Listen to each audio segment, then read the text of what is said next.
তো বন্ধুরা, কেমন আছো তোমরা সকলে? আশা করি তোমরা সকলে ভালো আছো। তো আমিও ভালো আছি। আমি আগের ভিডিও দিয়েছিলাম, তোমরা অনেক কমেন্ট করেছো।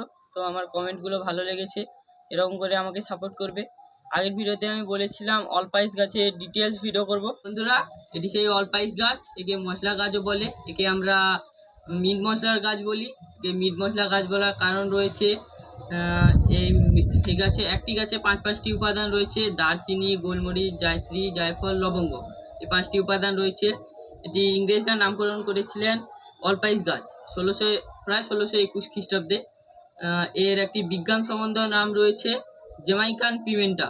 এই গাছের ফলও হয়, সবুজ রঙের ফল হয়।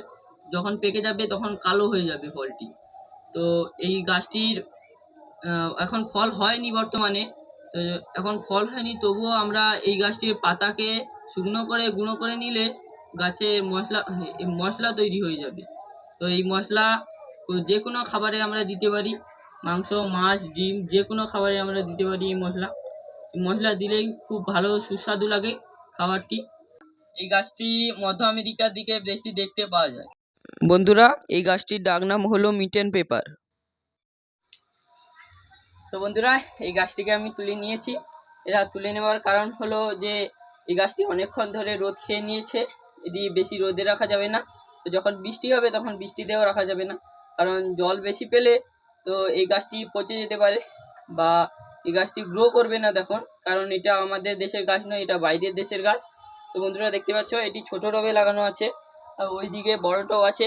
পরে এটি কয়েকদিন এই টবে রেখে আরো বড় টবে লাগানো হবে এই গাছটি। তো এই গাছটিকে এখন ছাওয়ায় রাখি, চলো।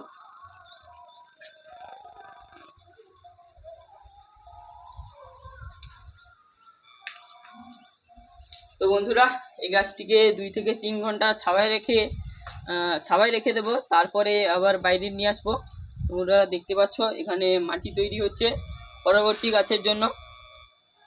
তো আমার ভিডিওটা যদি তোমাদের ভালো লেগে থাকে তো সাপোর্ট করবে আমাদের।